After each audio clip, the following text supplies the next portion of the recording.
இன்னுமே நீங்கள் உங்கள் ஓல்டு ஆதார் கார்டு தான் யூஸ் பண்ணிட்டு இருக்கிறீங்களா? ஆதார் கார்டுக்கு லேமினேஷன் பண்ணி செலவு பண்ணாமல் சீக்கிரமாக குட் குவாலிட்டி திக்னஸ் டெக்ஸ்டரோட இருக்கிற பிவிசி கார்டை ஆன்லைனில் இப்போவே ஆர்டர் பண்ணிக்கோங்க. பிவிசி கார்டு ஆன்லைனில் எப்படி ஆர்டர் பண்ணுறதுன்னு இந்த வீடியோவில் பார்க்கலாம் வாங்க.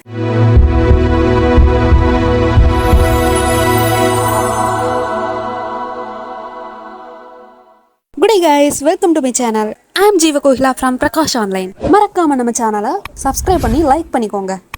கூடவே பெல் ஐக்கானையும் ப்ரெஸ் பண்ணிக்கோங்க. ஓகே, இப்போ பிவிசி கார்டு எப்படி டவுன்லோட் பண்ணுறதுன்னு பார்க்கலாம் வாங்க. ஃபர்ஸ்ட் ஆஃப் ஆல் உங்கள் கூகுள் க்ரோம் எடுத்து ஆதார்னு சர்ச் பண்ணிக்கோங்க. சர்ச் பண்ணிவிட்டு வர ஃபர்ஸ்ட் லிங்க்கை கிளிக் பண்ணி உள்ளாடி என்ட்ரு ஆகிக்கோங்க. இந்த பேஜில் மை ஆதார்னு ஷோ ஆகும். அதை கிளிக் பண்ணிக்கோங்க. கிளிக் பண்ணதும் நிறைய ஆப்ஷன் ஷோ ஆகும். அதில் ஆர்டர் ஆதார் பிவிசி கார்டுன்னு இருக்கும். அதை கிளிக் பண்ணிக்கோங்க.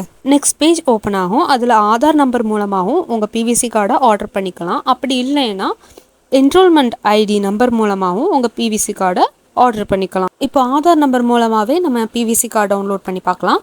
ஃபர்ஸ்ட் உங்களோட ஆதார் நம்பர் என்டர் பண்ணிக்கோங்க. என்டர் பண்ணிவிட்டு கீழே இருக்கிற கேப்ஷா பார்த்து கொடுத்துக்கோங்க. இப்போ உங்கள் கையில் ஆதாரோட ரெஜிஸ்டர் ஆன மொபைல் நம்பர் இருந்துச்சுன்னா சென்ட் ஓடிபி கொடுத்து ஓடிபி வாங்கி போட்டுக்கலாம்.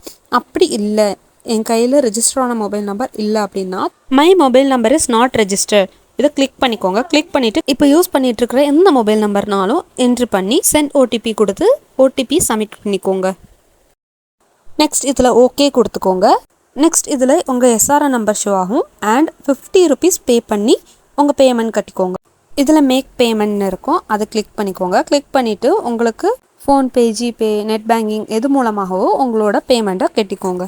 பேமெண்ட் கட்டினதும் டிரான்சாக்ஷன் சக்ஸஸ்னு வரும். அண்ட் இதில் உங்கள் எஸ்ஆர்என் நம்பரை காப்பி பண்ணி வச்சுக்கோங்க. ஃப்யூச்சரில் ட்ராக் பண்ணதுக்கு யூஸ் ஆகும். உங்கள் பிவிசி கார்டு என்ன ப்ராசஸில் இருக்குன்னு ட்ராக் பண்ணணும் அப்படின்னா ஃபர்ஸ்ட் ஆஃப் ஆல் உங்கள் கூகுள் ஓப்பன் பண்ணிக்கோங்க. சேம் ஆதார்னு டைப் பண்ணி சர்ச் பண்ணிக்கோங்க. அதில் வர ஃபர்ஸ்ட் லிங்க் கிளிக் பண்ணிக்கோங்க. நெக்ஸ்ட் மை ஆதார்னு கிளிக் பண்ணிவிட்டு இந்த ஆப்ஷன்ஸில் check Aadhaar PVC card status அப்படின்றத கிளிக் பண்ணிக்கோங்க. உங்களோட எஸ்ஆர்என் நம்பர் என்ட்ரு பண்ணி கேப்ஷா கொடுத்து சப்மிட் கொடுத்துக்கோங்க. இதில் உங்கள் பிவிசி கார்டு என்ன ஸ்டேட்டஸில் இருக்குன்னு ஷோ ஆகும். வித்தின் 1 to 2 weeksக்குள்ளே உங்கள் ஆதார் அட்ரஸ்க்கு உங்கள் பிவிசி கார்டு வந்துடும். தேங்க்யூ ஃபார் வாட்சிங். Follow us in each pages for more updates.